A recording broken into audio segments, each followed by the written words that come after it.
Salut, j'espère que tu vas bien. On va aborder aujourd'hui un sujet très important que les élèves que j'accompagne ont parfois du mal à comprendre, c'est le principe de l'héritage. En fait, souvent on ne comprend pas à quoi sert l'héritage et pourquoi est-ce qu'on fait des interfaces, pourquoi est-ce qu'on se prend la tête à faire ça, alors qu'on pourrait très bien faire du code pur et pas ajouter ce niveau d'abstraction qui rend la chose complexe à comprendre. Donc je vais faire une petite vidéo assez courte dans laquelle je vais te montrer par la pratique en Java, comme tu le vois derrière moi c'est un IDE Eclipse, on va faire du Java qui est assez pratique pour expliquer le langage orienté objet. Je vais te montrer un peu en quoi l'héritage, le polymorphisme et les interfaces sont importantes pour cadrer un code en PO, en programmation orientée objet, et je vais essayer de faire ça rapidement, c'est parti. Alors commençons par le commencement. Première des choses, créer un projet. On va faire un nouveau projet et on va faire un projet Java simple. Ce nouveau projet Java simple, on va l'appeler test projet. Allez, un projet de test et on va faire finish, on fait quelque chose de très simple. Je préfère garder cette perspective là, je préfère travailler comme ça. Et ici, on va avoir juste donc le JRE, donc tout ce qui va être les librairies d'Office qui viennent avec Java. Et là, mon dossier dans lequel je vais mettre mon code. Ici, je vais créer un nouveau package parce qu'en fait, on pourrait travailler sur le package par défaut, mais c'est pas conseillé. Donc, on va prendre ce package-là. On va l'appeler test.launch. C'est dans lequel on va mettre le launcher. Ok. Ici, on va faire donc notre première classe qui va être notre point d'entrée. Cette classe, moi j'ai une coutume, je l'appelle launcher.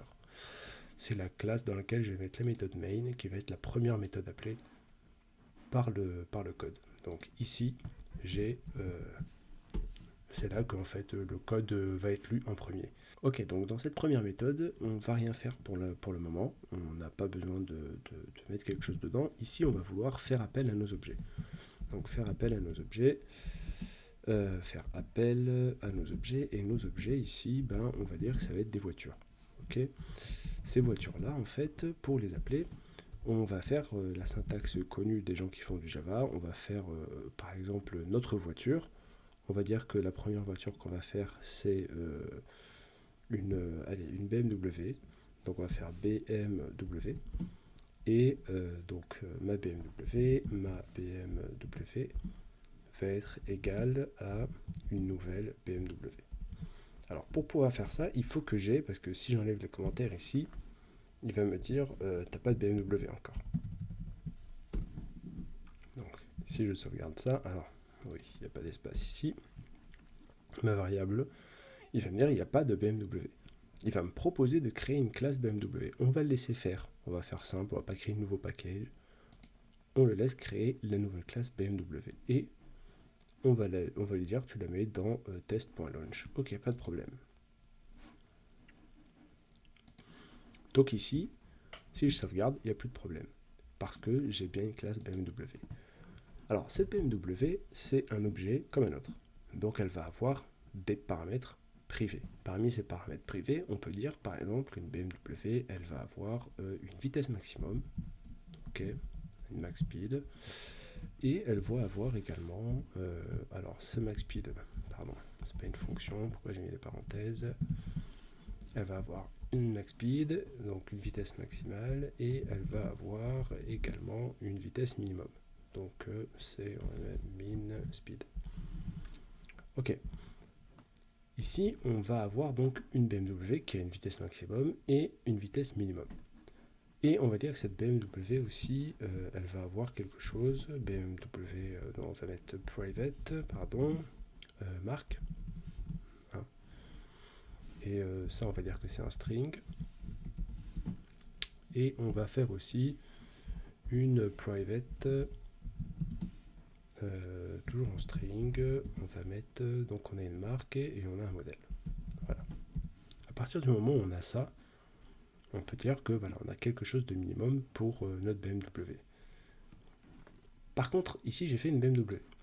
Alors la chose pour pouvoir l'instancier, cette BMW, il faut un constructeur. Donc on va faire source, generate un constructeur avec les champs. On va tout enlever.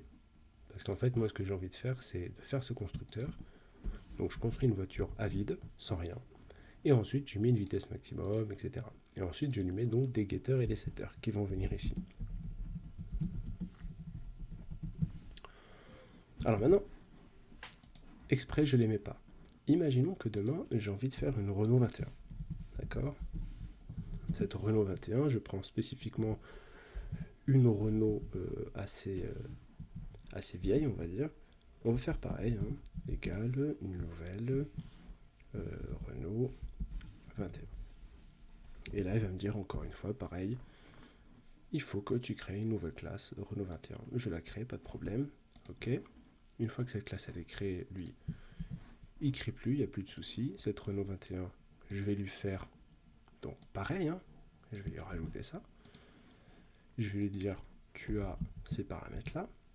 Et je vais lui dire aussi, tu as un constructeur. Hop, source, generate, constructeur. Et on met aucun champ. Bon, là tu te rends bien compte qu'au bout d'un moment, si j'ai plusieurs voitures, je vais faire pareil pour la BM, pour la Renault. Ensuite, disons que j'ai une Peugeot 206, il va falloir que je fasse Peugeot 206. Ça va être du code que je vais récupérer. Parce qu'en plus, à chaque fois ici, je vais mettre les getters et les setters. Et donc, en fait, l'inconvénient, c'est qu'au bout d'un moment, en ayant plusieurs voitures, ce qui va se passer, c'est que quand je vais laisser ce code et qu'il y a un autre développeur qui va venir et qui va vouloir créer une autre voiture, disons la Peugeot 206, il va devoir faire exactement ce que j'ai fait devant toi. Il va devoir copier, coller les paramètres, enfin les attributs, pardon, et ensuite faire un constructeur, les getters, les setters, etc. Mais on a une autre méthode. On a une méthode qui me permet, moi, de créer quelque chose à partir d'une abstraction et de la créer toujours de la même manière. Donc d'être sûr que quand un développeur reprendra mon travail, il va faire exactement comme moi. Il va faire les mêmes attributs, les mêmes getters, les mêmes setters pour la nouvelle voiture qu'il va créer. Tu l'auras compris, on va faire ici une interface. Cette interface, je vais l'appeler voiture. Ok? Cette interface voiture, je vais définir des choses dedans. Et dedans, je vais dire qu'une voiture, alors je vais prendre les fonctions pour que ce soit plus simple. On va dire que cette voiture, en fait, je vais définir une fonction getMaxSpeed. Ok? Et je vais définir aussi dedans une fonction. Alors, elle me renvoie un int. Ok? Et je vais faire exactement pareil pour getMinimumSpeed. Et là, en fait, on a aussi la marque et le modèle. Donc on va faire pareil. Hein. Ici, c'est du string. Donc on va dire, hop, en string, get modèle. Et on va faire aussi en string, on va faire comme ça, get, marque. L'avantage, c'est que tu vois ici, ces fonctions, je ne leur mets pas de corps. J'ai pas le droit de faire ça. J'ai pas le droit de dire, voilà, ma fonction, elle va avoir un corps et je vais mettre quelque chose dedans. Absolument pas. Parce que là, en fait, je suis... alors, il y a le default qui existe, parce que je suis en Java, à partir du Java 8, ça existe. Mais on parle pas, pour l'instant, on parle vraiment de l'abstraction pure. Je ne mets rien dans mon interface qui soit concret. Ça reste, voilà, je déclare qu'il faut une fonction. En fait, ce qui va se passer, c'est quoi? C'est que moi, j'ai toujours pas fait ici mes getters et mes setters. Je vais les virer.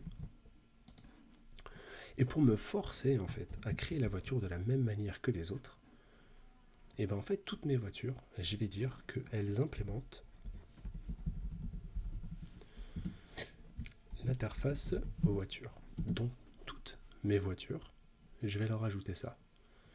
Et là, ce qu'il va me dire, automatiquement, il va me dire, ah ouais, mais attends, ta BMW, si elle implémente voiture, obligatoirement, il faut qu'elle implémente les méthodes qui sont déclarées dans voiture.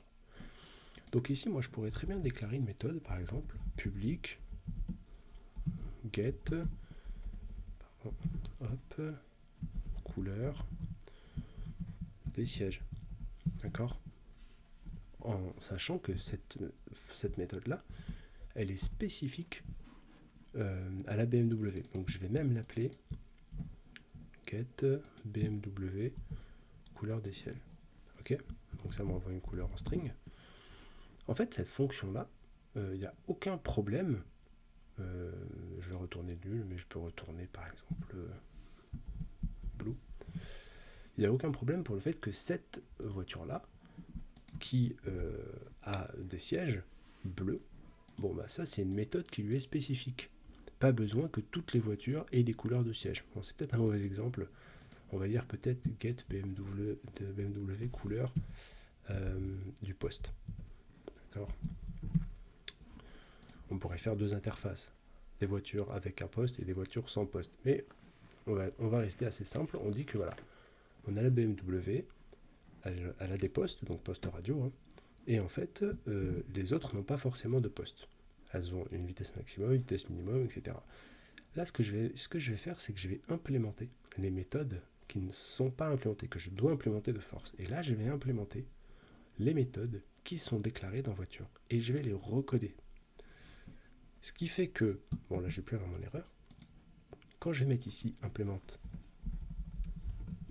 voiture, ce qui va se passer, c'est que ça va faire exactement pareil. Je vais devoir implémenter les méthodes qui ne sont pas implémentées. Et je vais pouvoir changer ces méthodes. C'est-à-dire qu'ici, par exemple, on est sur de la Renault 21, son max speed, c'est 90. D'accord? Elle va à 90 maximum. On va faire que les max speed, hein, les autres, par souci de concision, on ne va pas les faire. Et là, tu te doutes bien que la BMW, si c'est un dernier modèle, allez, on base sur 300.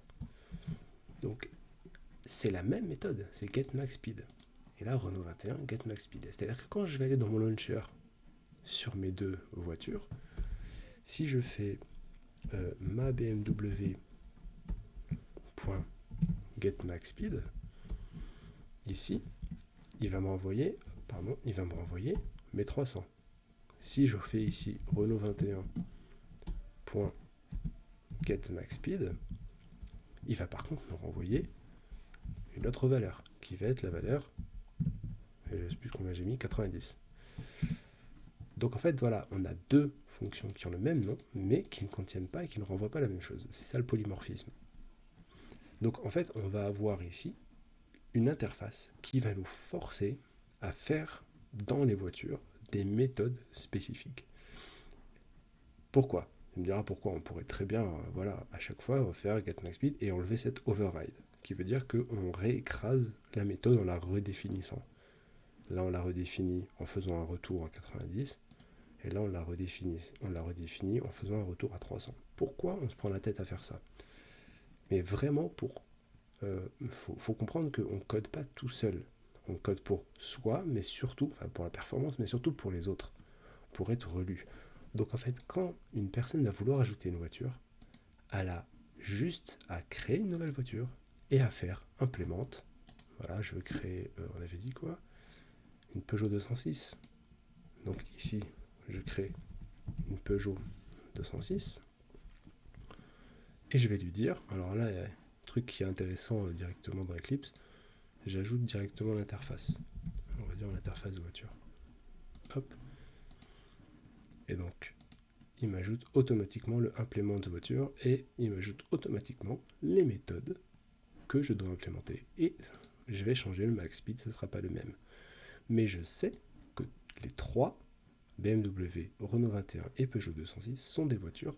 Et donc si, ici, demain, je fais que mon code ne dépend pas de la BMW, de la Renault, mais de leur abstraction voiture, si demain je rajoute une méthode qui est, on va rester sur la couleur des sièges, getColorSiège, et je veux qu'elle me renvoie donc un string, la couleur des sièges, sous forme de chaîne de caractères, là, dès que je fais sauvegarder, les trois vont avoir une erreur.